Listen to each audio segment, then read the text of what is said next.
Right now, you have to decide what you're going to focus on.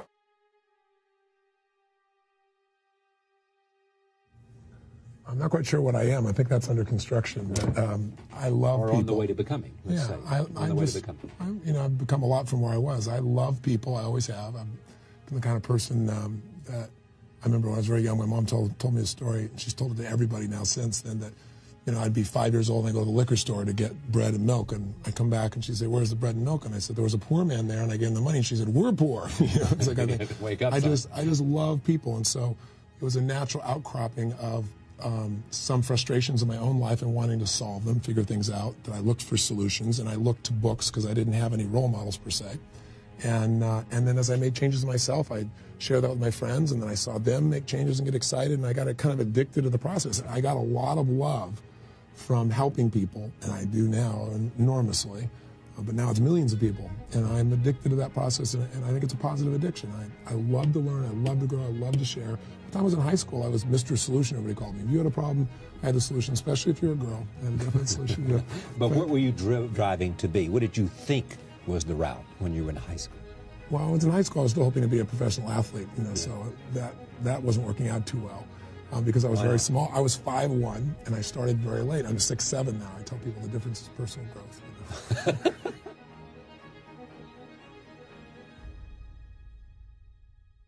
I didn't know. When I was in high school, I early on, about 16 years old, I decided I wanted to become president of the United States.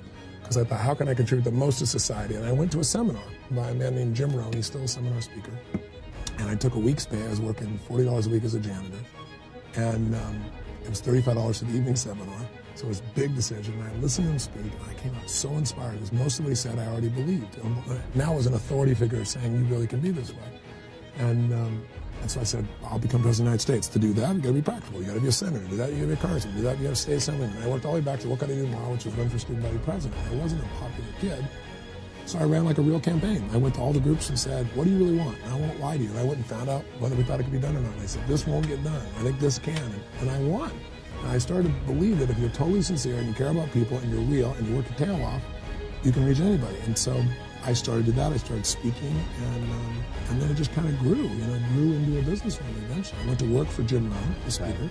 And then I started my own company, and I brokered other speakers. And then gradually I became better than most of the people I was brokering. And then I came across tools where that other people had developed. But what made my career was that I was attacked by the psychiatrist on the radio saying, you're a liar, you're a charlatan, people like you should not be allowed on the radio, you can't do this. And so I was a real rebel, frankly, and I was like in his face saying, great, are you a scientist? If you are, then test your hypothesis. Give me your patient. I'll be at the Holiday Inn tomorrow night. So it was like this shootout, and it was like a movie. He brought her, I wiped it out, I wrapped the snake around her. A phobia is an uncontrollable physical response to some stimulus. It's not just fear, it's shaking, spitting. And at the end, she was totally fine. He worked on it for 7 years. So that became my signature, was to challenge. And then gradually I grew because I was really just trying to prove to everybody and myself as well that I was worthy, rather than, maturing a little bit and just knowing that there are skill sets that are valuable for everybody.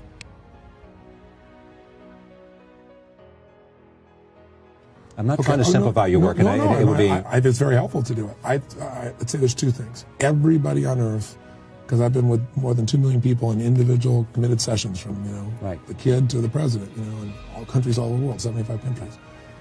You'd have to be an idiot not to see that there are patterns. While everybody may want different things, you may have grown up wanting life to be a certain way or a different way, we have the same needs worldwide because we're humans. We all need certainty. And we don't have it, we freak out. What's certainty mean? Certainty is if you were at a time in your life where you're uncertain about your relationship or your health or your career or your finances, you freak out. It is a survival instinct to be certain. How you get it is totally individual. Some people get up by smoking a cigarette and they relax and they feel certain that they're okay and they're comfortable. Some people by eating, some people by doing drugs. Some people do it by developing a skill set that's so strong. Some people do it by, knowing they can tear other people down. So everybody meets the need. The only question is, do you do it in a way that is positive, neutral, or negative to your life long term and to other people's lives? So we need certainty, but if we get total certainty, we freak out because we get bored. So God has a sense of humor. We have a need for uncertainty. We have a need for variety, for surprise, for challenge. And most people go back and forth between these. That's why they've always got a problem, because they're trying to resolve it rather than finding that this paradox is a part of life and there's a way to experience both. When you go watch a movie and you rent a video that you've already seen, It's because you're certain it's good and you're hoping you forgot enough that there's variety and you get to meet both needs. There's a way to do it. We have a need for significance. We have a need to know that our life is unique and special. So some people do it by putting a gun to someone's head because it takes no education or background. Instantly, I'm significant. Yeah, because I killed somebody. Or I threaten someone even. You're going to have to respond to me. I don't have to kill you. Some people do it by loving more than others. Some people do it by developing skill sets. Some people do it by having 22 earrings, in one earlobe. How do you? Everybody does it. I do it primarily by my sense that, honestly, it sounds horrible, but to be honest, is I feel like I care more than almost anybody else, that I will just do anything for those I love, which includes the guy I meet on the street, frankly. The people I meet in seminars, the people I don't meet. That's my nature. I love that. So I get that sense of significance from that.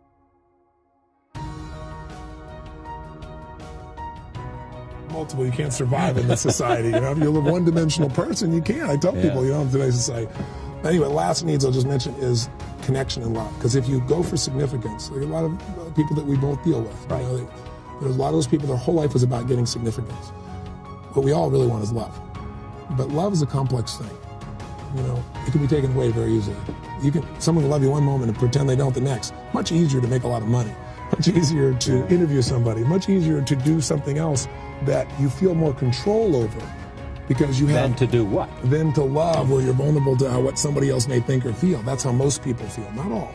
So if you're totally unique, you feel separate and you miss the feeling of love. If you're totally loving very often, people go, God, I'm so loving, but we're one. Now, where's my identity? And you can get that love by having a problem. It's the most common way in our society. So if you said to me, Tony, how's it going? And I said, oh my God, my company went public and I need $400 million in a day, and my daughter's on a new TV show, and my son is doing so well, and I'm totally in love, and yada, yada. This is all true? and you go, screw you, right? Yeah. But if you say, Tony, how's it going? I go, I'm going through a divorce right now. It's the hardest decision of my life. My wife, she's a good woman. To feel her hurt kills me. It's hard on my daughter. Right. I'm exhausted. I had 2 hours sleep yesterday. And you go, hey, I understand. So we live in a society where we reward people for having problems. That's why more people commiserate about problems, and then they fight over whose problem is bigger. Because if people do really well, very often what people do is they go, oh, they're into themselves, or what they're really saying is that person is being somewhat significant in their mind, therefore I'm less significant. I want to bring them back to level.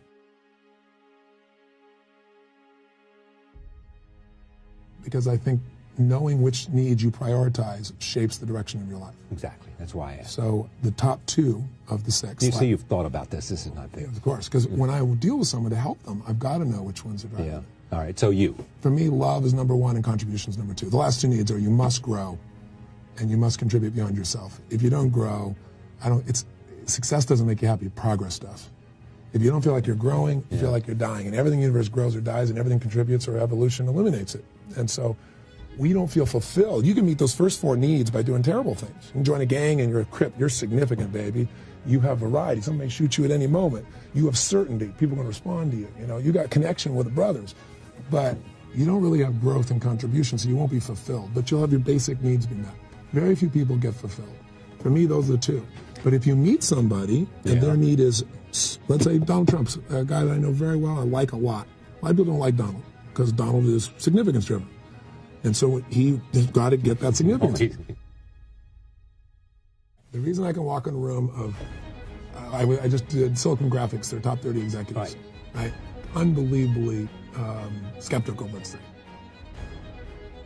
Or I go to tomorrow I'm in Boston, I'll have 15,000 people. So in that group, you're going to have every one of the people you can think of. You have people that think I'm an idiot.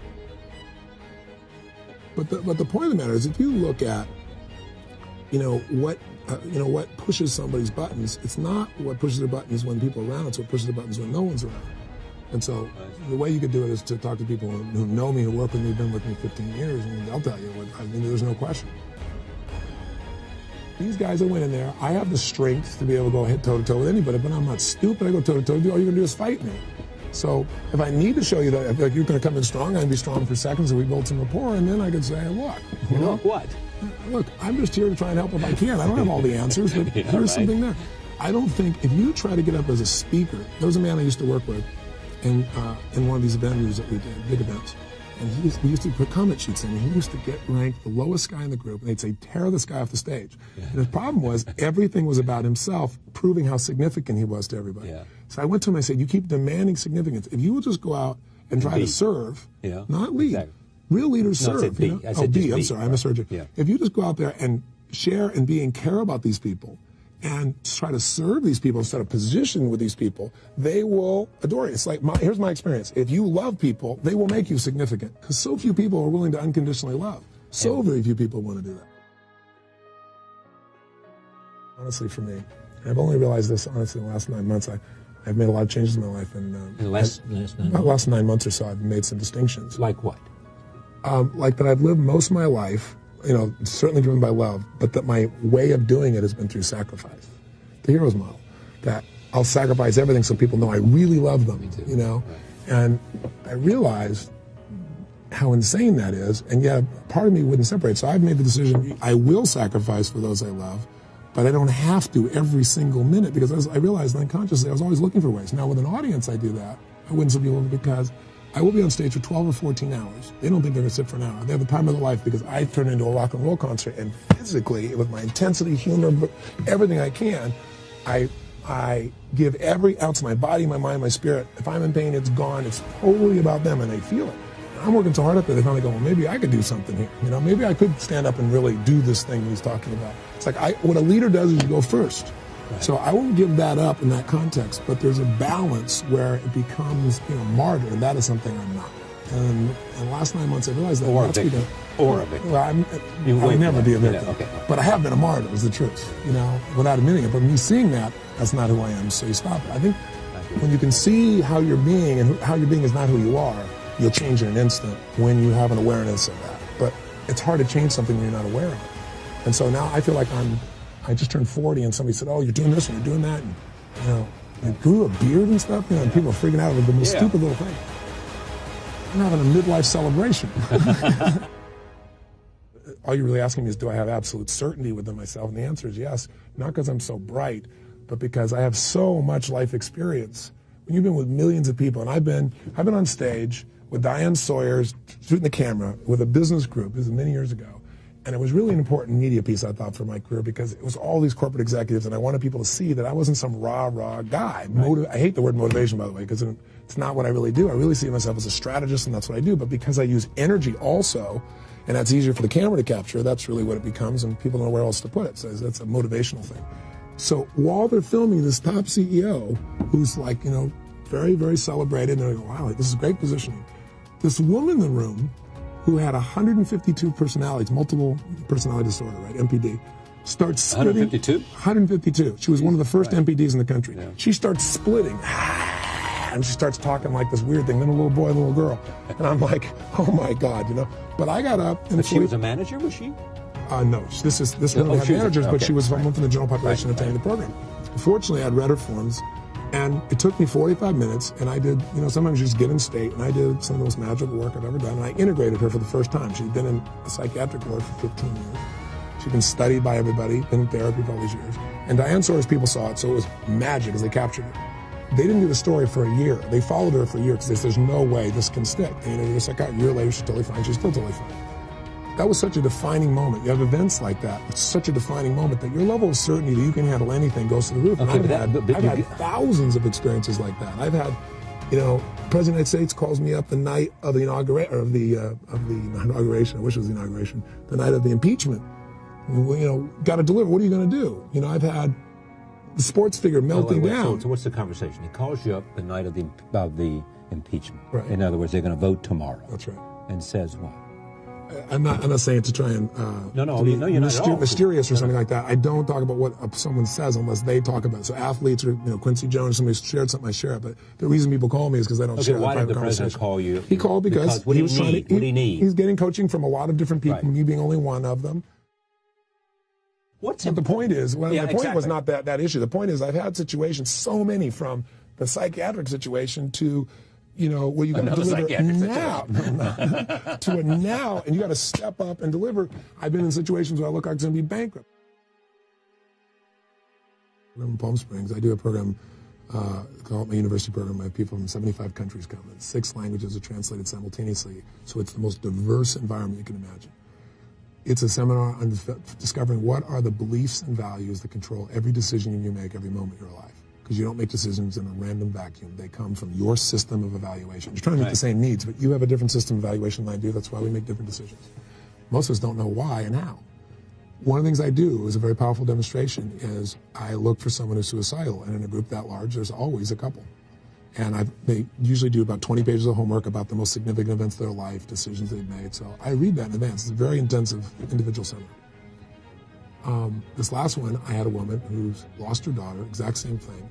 And I tried many things to get her through it, but eventually I had to become her. I had to like reverse roles, have her become me and become her, you know, to get her out of that state. How do you do that? It's you know, we are always going through hypnosis, you and I. People watching, you know, when they go in hypnosis, watch somebody go in an elevator, they push the button, they look at the ceiling and stand there. Most people drive in hypnosis. Hypnosis means you focus internally instead of outside. And when you focus internally, you tend to evaluate things very differently.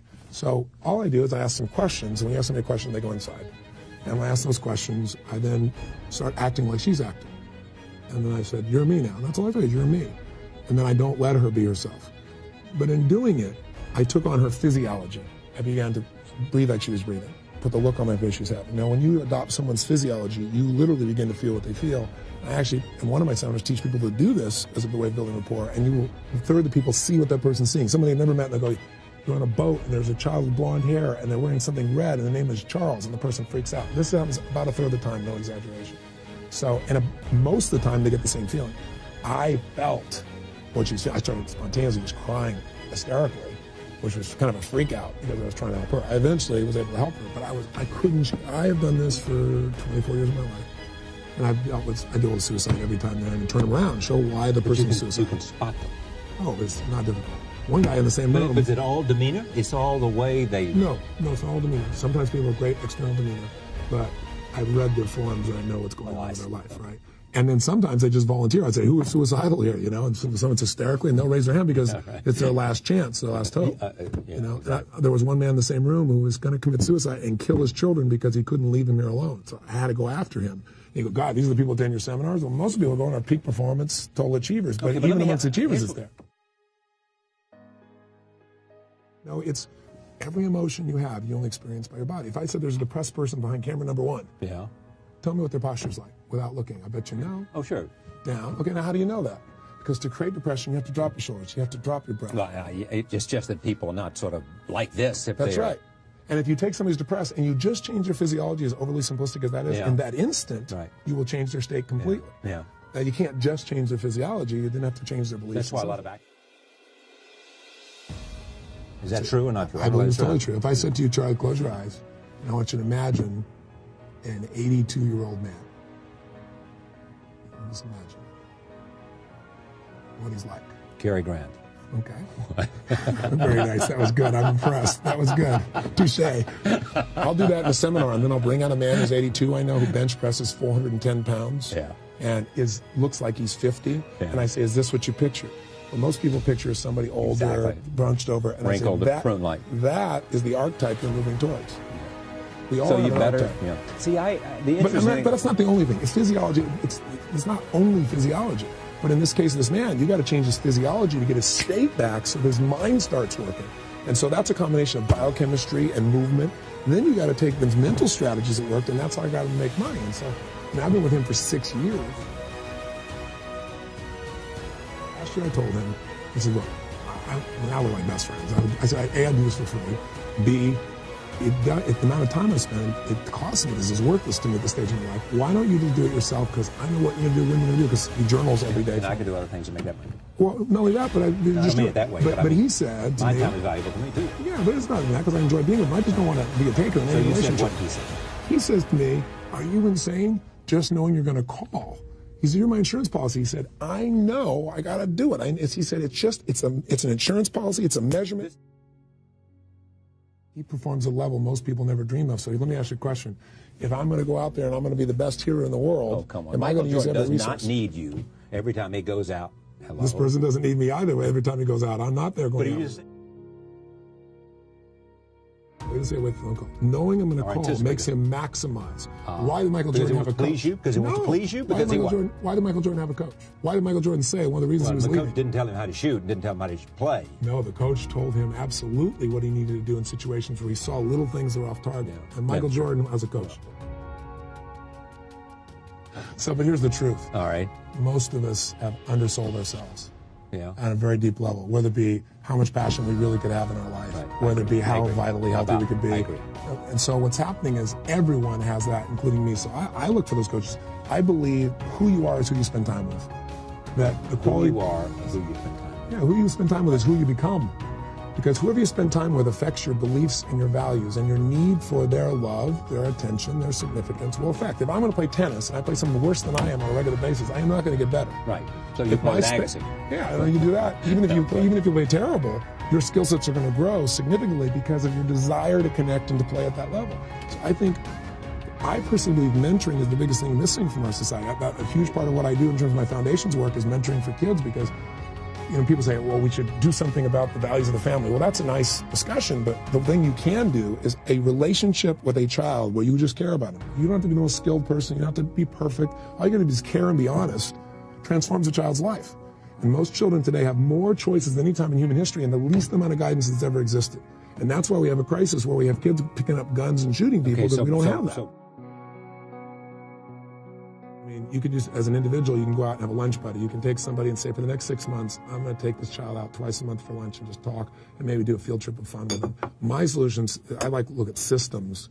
I look at it and say, mentoring will never pervade the culture unless it's team mentoring, because you can't get enough mentors. There are lots of kids that want them and they can't get them.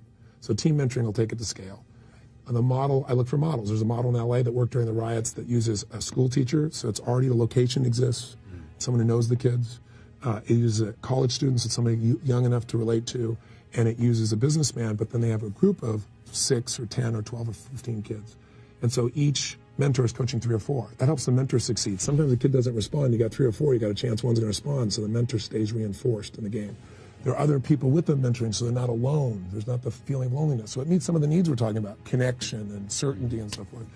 And my view of it is to create a syllabus, which we're currently working on, and when you get to 10% of a school's population, and I've got a breakdown because our foundation is doing this for the whole United States, and you look at the junior high school student, which I believe is every time's critical time, but probably the most critical time, when kids are going from peer group at home usually to a new peer group, when they're going through the first change in their hormones. That's the place that if you can intercede, I believe you have the largest amount of leverage.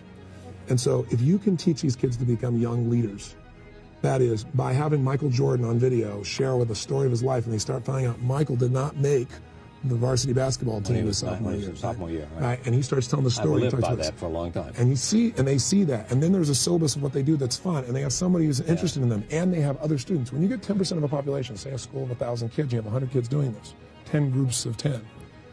You begin to affect a critical mass of the mindset, because when the mentor leaves, these kids know each other and they start setting new standards for how they're going to live their life, and they're reinforced for it. So I set out when I was very young, my family was very poor. We had a Thanksgiving, no money, no food. We weren't going to starve, we weren't going to have a feast, we weren't going to have any food. Somebody fed my family. I answered the door. It triggered me. Last year, my foundation, we worked with people, we fed 1 million people last year. Start with me feeding 3 families. So I believe that little ideas can be grown into institutions. And my life is a reflection of that. I built, a portion of an industry that didn't exist in the way that I do it. So I believe that in mentoring, this can be done. So I have right now 100 partners that are all putting up together $1 million to fund the syllabus of this. And we're working with teachers that are already in about 1,200 school systems with different programs to get a uniform syllabus that can create this leadership program. That's not the whole answer, but it's one. But we need mentors.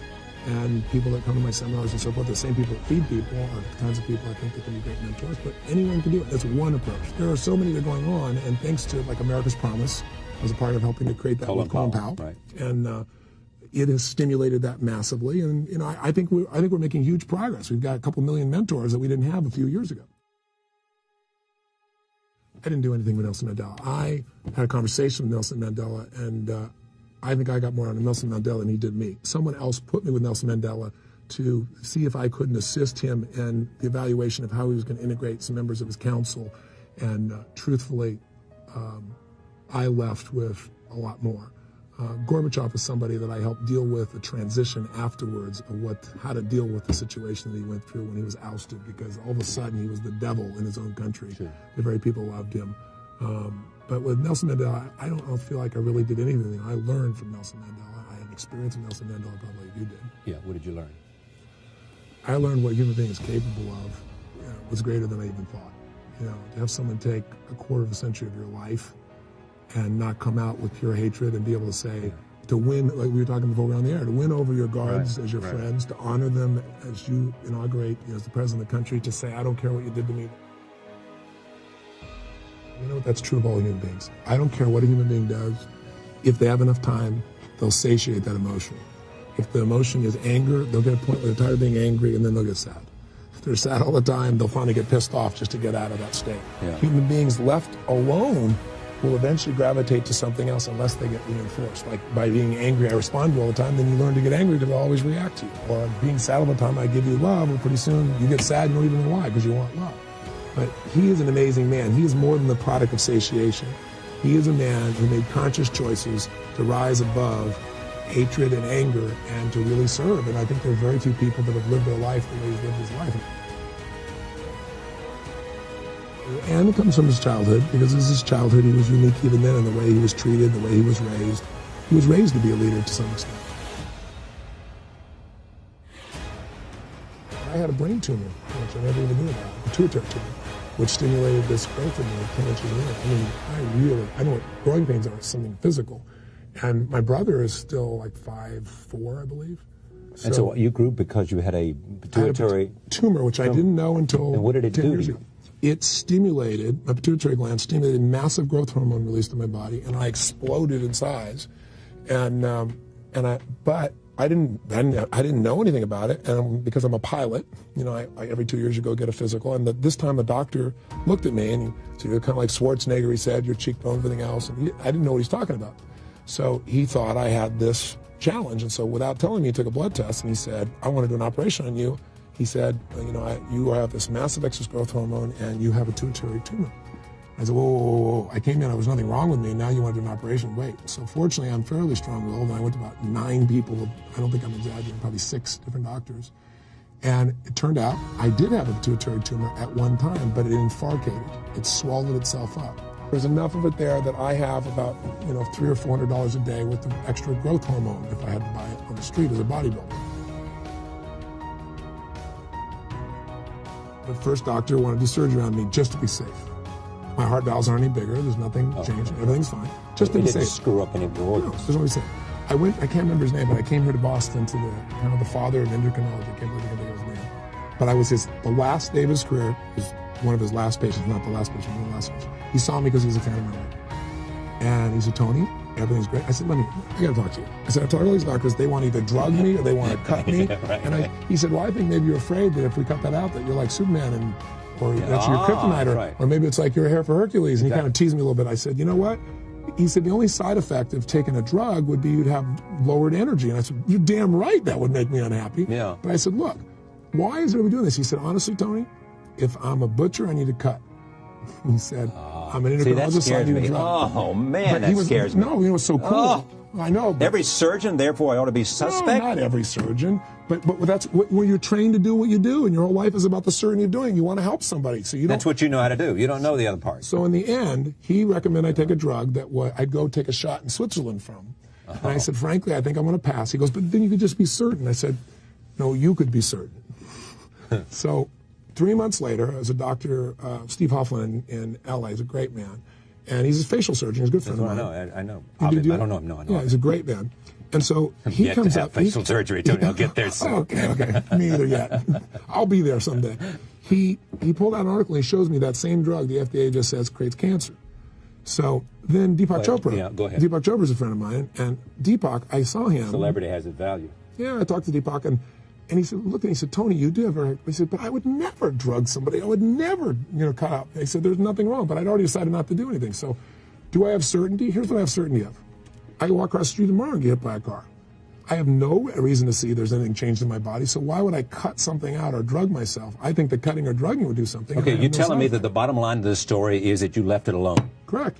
And what my certainty comes from is I decided to be certain. I decided not to question. 10 years later, and my body hasn't changed in any way. I'm totally healthy and fine, and I didn't alter. I haven't. My heart valves, everything they measure is totally fine. Yeah. So all I seem to have is a great deal of strength. growth hormones. So now you know my secret. My motivation comes from growth hormone, for God's sake.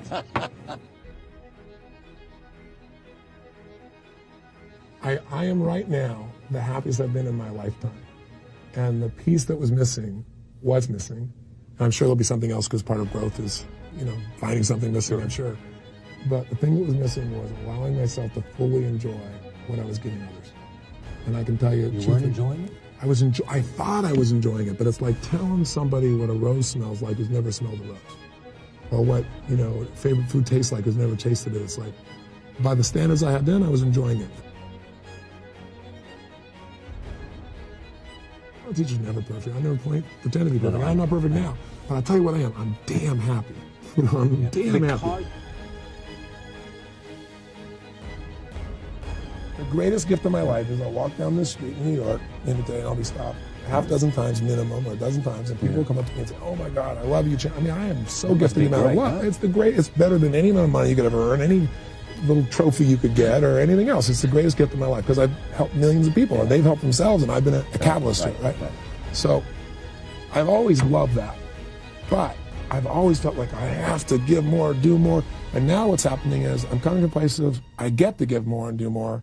And I let myself have those moments where I just go, wow, tomorrow I'll be on stage, I'm sure it'll happen. And there's a point when the room will be, 20,000 people up to the top of the rafters, and they will be in such a passionate, playful, powerful state. And I know I'll pop out of my body and look at it and go, oh, this is my life. How cool, how amazing, how blessed I am. You will do that? Oh yeah, I will absolutely do that. And I'll think about blessed I am. I'll feel so Did you not grateful. do that 2 years ago? No, I'd be focused on who's the one person I'm missing. Is there anybody there that's not? Now make sure, and even if they all are, okay, there must be something. Or is there anybody I haven't convinced? Well, it's not so much convinced as is there anybody who's really not happy? My thing has been making everybody happy. And so now I also know, and this I'm still working on, frankly, that I care about everybody, but I'm not responsible for everybody. Because sometimes, frankly, like I did this thing with a suicide. It took 2 people that are going to commit suicide, and I've done this every year, and we follow them up. They don't commit suicide, they're changed, transformed. And I was actually sad because I thought about, especially the guy that was going to kill his kids, because he didn't want them to have to go through not having anyone there for them in this bizarre psychology. And he's a good man. He's a really good man. But I started thinking about all the people who I will never reach. And knowing that I can help and that I'm not, I got myself sadder than hell. It was stupid as can be. And so what that comes from is the ego saying, I care so much, nobody else does. I'm the only one who can do it, which is complete bullshit. So I have to balance that. It comes from a good place of really just wanting to make that difference, but it needs to be in balance with also taking care of yourself. And right now I'm doing that, and I'm loving it. I know I'm able to help my friends with it. The gentleman I was telling you about coaching, I had a conversation with today, and he had a day he lost $50 million. It's affects your day a little bit. And I was reminding him of what life he has and that his life has nothing to do with his trading and realizing he is tied so much in his trading. Life he has because he has a loving family, because he has... family. And because this man is a huge giver to contribution to society. There's some people that are in business... Because he gets great joy from things, and et cetera. Because he gives. He's such a giver, But you can't tell somebody that and affect them unless you're experiencing it. It's like, there's an old story, you probably know it, where this woman takes her son to see Gandhi. It's a true story. And she travels, I guess, for 3 days. I forgot the exact time. She took trains. It was forever to get there. And she gets before the Mahatma, and she says, Mahatma, my son is a diabetic, and he keeps eating sugar, and he loves you and respects you so much. If you would just look him in the eyes and say, stop eating sugar, he'll stop, he'll save his life. And Mahatma Gandhi reportedly said, come back in 3 weeks, or 4 weeks, whatever the real number was. And the woman said, no, you understand, we live so far away. And he said, very harshly, come back in 3 weeks.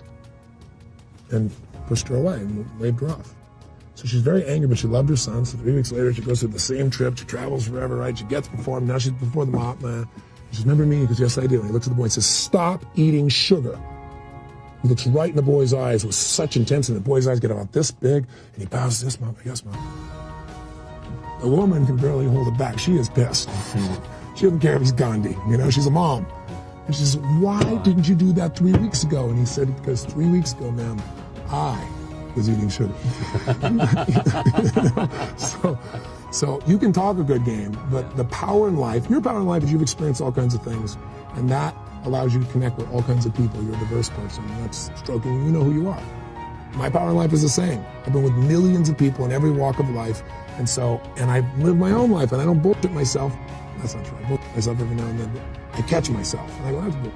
Yeah. And when I do, whatever experience I go through, I learn from it, and so I can talk to somebody about it with authority because I really have experienced it, and I can talk about it without judgment because I've been the idiot that did it.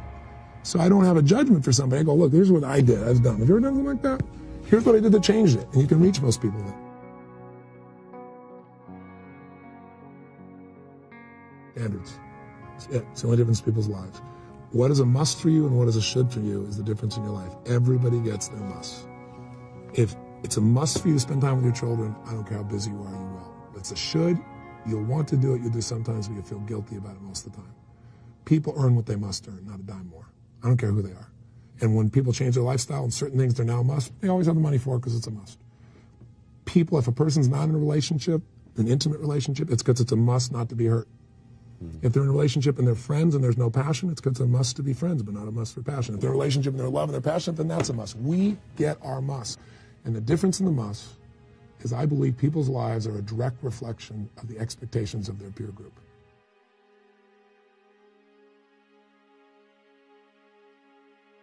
What happens, though, is people say to me, well, I don't need any motivation. And I say, well, that's interesting. That's not what I do. I'm the why guy. I want to know why you do what you do. What is your motive for action? What is it that drives you in your life today, not 10 years ago, or are you running the same pattern? Because I believe that the invisible force of internal drive activated is the most important thing in the world. I'm here because I believe emotion is the force of life. All of us here have great minds. You know, most of us here have great minds, right? I don't know if I'm in the category, but we all know how to think. And with our minds, we can rationalize anything. We can make anything happen. We can, I agree with what was described a few days ago about this idea that people work in their self-interest. But we all know that that's bullshit at times. You don't work in your self-interest all the time. Because when emotion comes into it, the wiring changes in the way it functions. And so it's wonderful for us to think intellectually about how the life of the world is, and especially those who are very smart. We can play this game in our head, but I really want to know what's driving you. And what I'd like to maybe invite you to do by the end of this talk is explore where you are today for two reasons. One, so that you can contribute more. And two, so that hopefully we can not just understand other people more, but maybe appreciate them more and create the kinds of connections that can stop some of the challenges that we face in our society today. They're only going to get magnified by the very technology that's connecting us, because it's making us intersect. And that intersection doesn't always create the view of everybody now understands everybody and everybody appreciates everybody. So I've had an obsession basically for 30 years. And that obsession has been what makes the difference in the quality of people's lives? What makes a difference in their performance? Because that's what I got hired to do. I got to produce the result now. That's what I've done for 30 years. I get the phone call when the athlete is burning down on national television and they were ahead by 5 strokes and now they can't get back on the course. And I got to do something right now to get the result or nothing matters. I get the phone call when the child is going to commit suicide, and I got to do something right now. And in 29 years, I'm very grateful to tell you I've never lost one in 29 years. It doesn't mean I won't someday, but I haven't done it. And the reason is an understanding of these human needs that I want to talk to you about. So when I get those calls about performance, that's one thing, like how do you make a change? But also, I'm looking to see what is it that's shaping that person's ability to contribute, to do something beyond themselves. So maybe the real question is, you know, I look at life and say there's 2 master lessons. One is there's the science of achievement, which almost everyone in this room has mastered to an amazing extent. That's how do you take the invisible and make it visible, right? How do you take what you dream about and make it happen, whether it be your business, your contribution to society, money, whatever it is for you, your body, your family. But the other lesson of life that is rarely mastered is the art of fulfillment. Because science is easy, right? We know the rules, you write the code, you follow those, and you get the result. Once you know the game, you just, you up the ante, don't you? But when it comes to fulfillment, that's an art. And the reason is it's about appreciation and it's about contribution. You can only feel so much by yourself.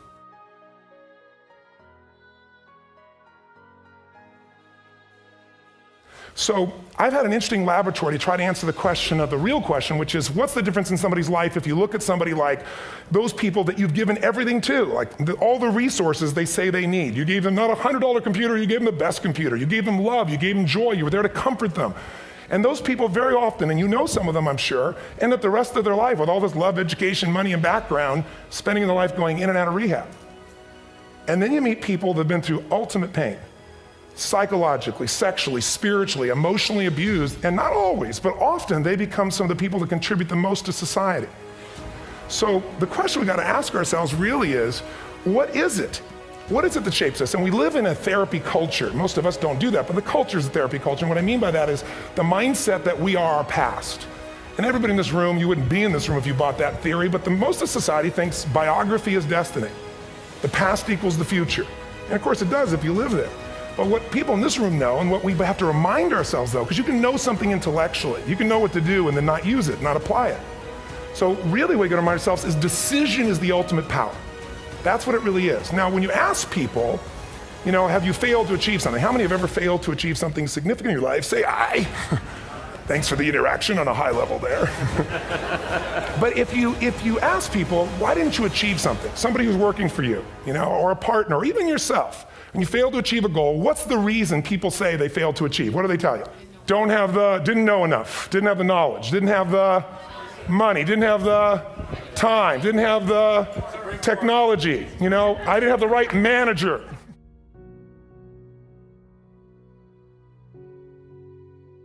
They are a claim to you missing resources. And they may be accurate. You may not have the money, you may not have the Supreme Court, but that is not the defining factor.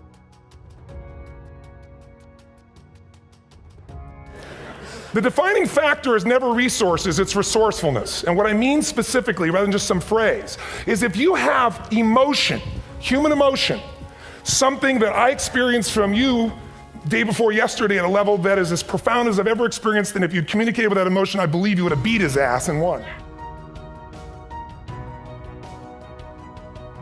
But I know when we watched a debate at that time, there were emotions that blocked people's ability to get this man's intellect and capacity and the way they came across to some people in that day. Because I know people that wanted to vote in your direction and didn't, and I was upset.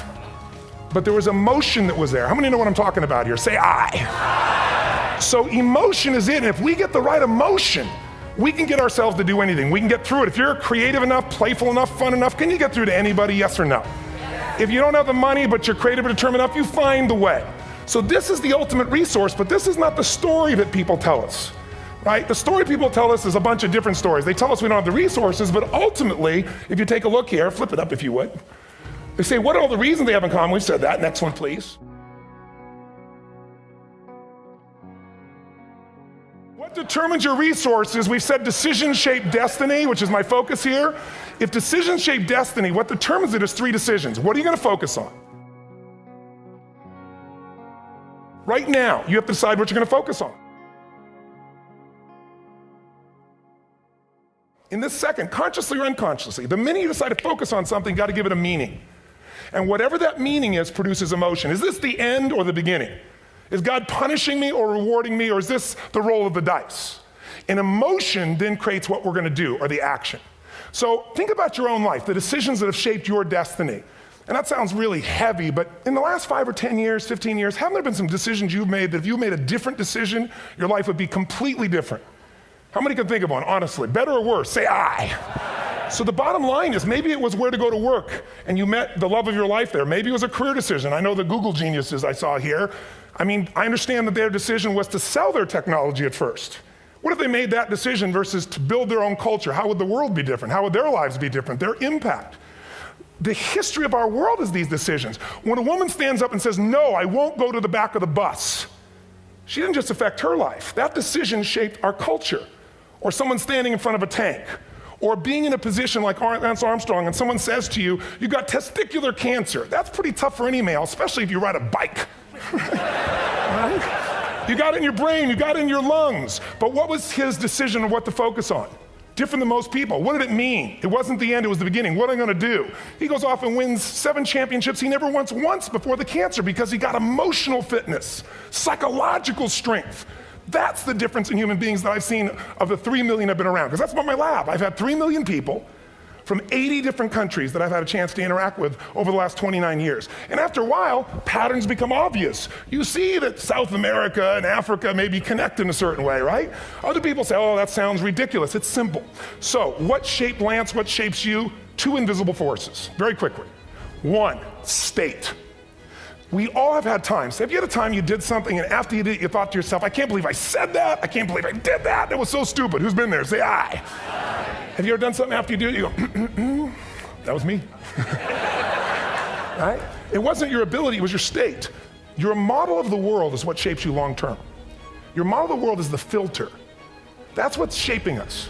That's what makes people make decisions. When we want to influence somebody, we gotta know what already influences them. And it's made up of 3 parts, I believe. First, what's your target? What are you after? Which I believe it's not your desires. You can get your desires to goals. How many of you got a goal, desire, and thought, is this all there is? How many have been there? Say aye. So it's needs we have. I believe there are 6 human needs. Second, once you know what the target that's driving you is, and you uncover it for the truth, you don't form it, you uncover it. Then you find out what's your map. What's the belief systems that are telling you how to get those needs? Some people think the way to get those needs is destroy the world. Some people is to build something, create something, love someone.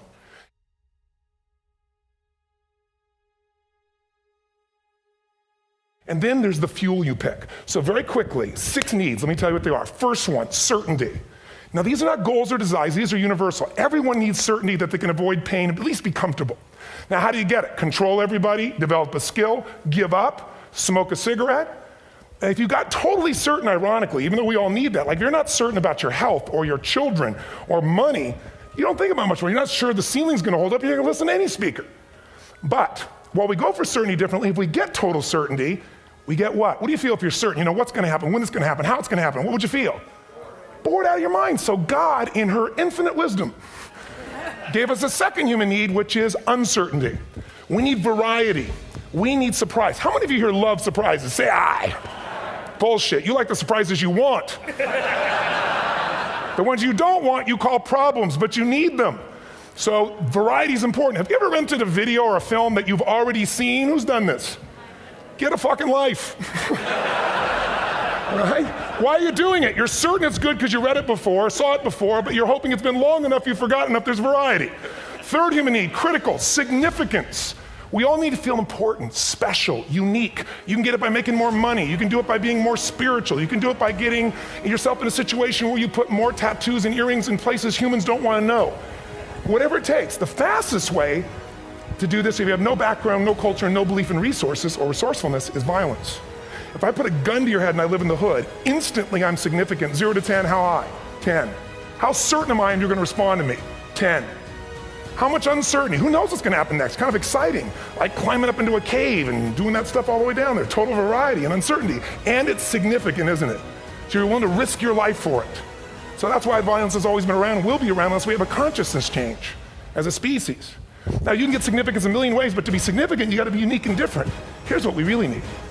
Connection and love, 4th need. We all want it. Most people settle for connection because love's too scary. Don't want to get hurt. Who here has ever been hurt in an intimate relationship? Say aye. If you don't raise your hand, you'll have had other shit too, come on. And you're gonna get hurt again. Aren't you glad you came to this positive visit?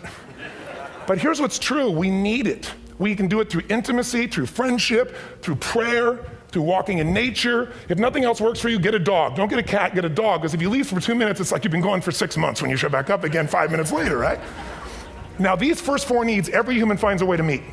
Even if you lie to yourself, even if you have split personalities. But the last 2 needs, the first 4 needs are called the needs of the personality, is what I call it. The last 2 are the needs of the spirit. And this is where fulfillment comes. You won't get fulfillment from the first 4. You'll figure a way, smoke, drink, do whatever, meet the first 4. But the last 2, number 5, you must grow. We all know the answer here. If you don't grow, you what? If a relationship's not growing, if a business is not growing, if you're not growing, it doesn't matter how much money you have, how many friends you have, how many people love you, you feel like hell. And the reason we grow, I believe, is so we have something to give of value. Because the 6th need is to contribute beyond ourselves. Because we all know, corny as it sounds, the secret of living is giving. We all know life's not about me, it's about we. This culture knows that, this room knows that. And it's exciting. When you see Nicholas up here talking about his $100 computer, the most passionate, exciting thing is here's a genius, but he's got a calling now. You can feel the difference in him, and it's beautiful. And that calling can touch other people. In my own life, my life was touched because when I was 11 years old, Thanksgiving, no money, no food, and we're not gonna starve, but my father was totally messed up. My mom was letting him know how bad he messed up. And somebody came to the door and delivered food. My father made 3 decisions. I know what they were briefly. His focus was, this is charity. What does it mean? I'm worthless. What do I gotta do? Leave my family, which he did. At the time, one of the most painful experiences of life. My 3 decisions gave me a different path. I said, focus on, there's food, what a concept, you know? Second, but this is what changed my life. This is what shaped me as a human being. Somebody's gift, I don't even know who it is. I thought, My father always said, no one gives a shit. And all of a sudden, somebody I don't know, they're not asking for us, giving our family food, looking out for us. It made me believe this. What does it mean? That strangers care. And what that made me decide is if strangers care about me and my family, I care about them. What am I gonna do? I'm gonna do something to make a difference. So when I was 17, I went out one day on Thanksgiving. It was my target for years, have enough money to feed 2 families. Most fun thing I ever did in my life, most moving. Then next year I did 4. And I didn't tell anybody what I was doing. Next year, 8. I wasn't doing it for brownie points, but after 8, I thought, shit, I could use some help. So sure enough, I went out, and what did I do? I got my friends involved, and I grew companies, and then I got 11 companies, and I built a foundation. Now, 18 years later, I'm proud to tell you, last year we fed 2 million people in 35 countries through our foundation, all during the holidays, Thanksgiving, Christmas.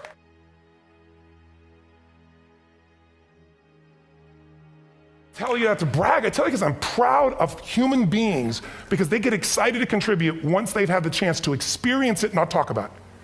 So finally, I'm about out of time, the target that shapes you, here's what's different about people. We have the same needs, but are you a certainty freak? Is that what you value most, or uncertainty? This man here couldn't be a certainty freak if he climbed through those caves. Are you driven by significance or love? We all need all 6, but whatever your lead system is tilts you in a different direction. And as you move in a direction, you have a destination or destiny. The second piece is the map. Think of that as the operating system tells you how to get there. And some people's map is, I'm gonna save lives even if I die for other people, and they're a fireman. Somebody else says, I'm gonna kill people to do it. They're trying to meet the same needs of significance, right? They want to honor God or honor their family, but they have a different map. And there are 7 different beliefs. I can't go through them because I'm done. The last piece is emotion. I say one of the parts of the map is like time. Some people's idea of a long time is 100 years. Somebody else says is 3 seconds, which is what I have. And the last one I've already mentioned that felt you. If you got a target and you got a map, and let's say, I can't use Google because I love maps, and they haven't made it good for Macs yet. So if you use MapQuest, how many have made this fatal mistake of using MapQuest at some time? You use this thing and you don't get there. Well, imagine if your beliefs guarantee you can never get to where you want to go.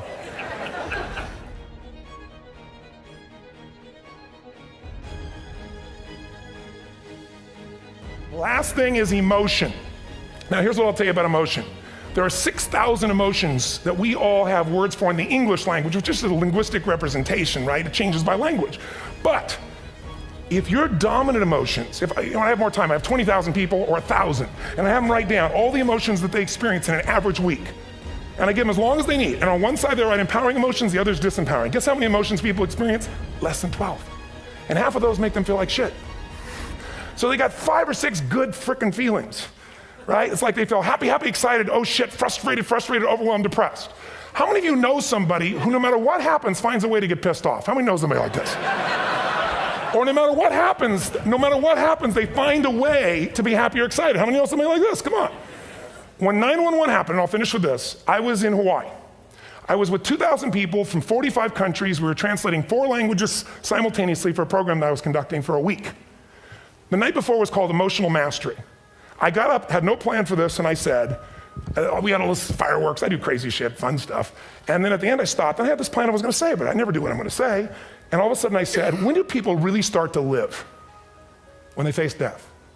And then I went through this whole thing about if you were gonna get off this island, if 9 days from now you were gonna die, who would you call, what would you say, what would you do? One woman, well that night is when 9/11 happened. One woman had come to the seminar, and when she came there, her previous boyfriend had been kidnapped and murdered. Her friend, or her new boyfriend, wanted to marry her, and she said no. He said, if you leave and go to that Hawaii thing, it's over with us. She said it's over. When I finished that night, she called him and left a message, true story, at the top of the World Trade Center where he worked, saying, honey, I love you. I just want you to know, I want to marry you. It was stupid of me. She was asleep, because it was 3 a.m. for us, when he called her back from the top and said, honey, I can't tell you what this means. He said, I don't know how to tell you this, but you give me the greatest gift because I'm going to die. And she played the recording for us in the room. She was on Larry King later. And he said, you're probably wondering how on earth this could happen to you twice. And he said, all I can say to you is, this must be God's message to you, honey. From now on, every day, give your all, love your all. Don't let anything ever stop you. She finishes, and a man stands up and he says, I'm from Pakistan, I'm a Muslim. I'd love to hold your hand and say I'm sorry, but frankly, this is retribution.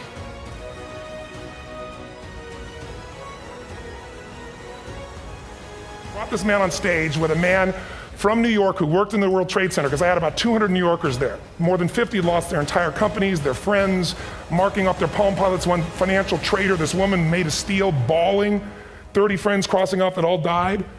And what I did to people is said, what are we going to focus on? What does this mean, and what are we going to do?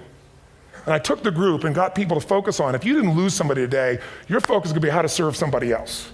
There are people, one woman got up, she was so angry and screaming and yelling. They found she wasn't from New York, she's not an American, she doesn't know anybody here. I said, you always get angry. She said, yes. Guilty people got guilty, sad people got sad. And I took these two men and did what I call an indirect negotiation.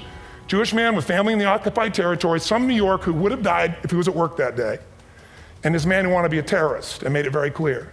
And the integration that happened is on a film, which I'll be happy to send you, so you can really see what actually happened instead of my verbalization of it. But the two of them not only came together and changed their beliefs and models of the world, but they worked together to bring, for almost 4 years now, to various mosques and synagogues, the idea of how to create peace. And he wrote a book, which is called My Jihad, My Way of Peace. So transformation can happen. So my invitation to you is this. Explore your web, the web in here. The needs, the beliefs, the emotions that are controlling you, for two reasons. So there's more of you to give. Achieve too, we all want to do it, but I mean give, because that's what's going to fill you up. And secondly, so you can appreciate, not just understand, that's intellectual, that's mind, but appreciate what's driving other people. It's the only way our world's going to change.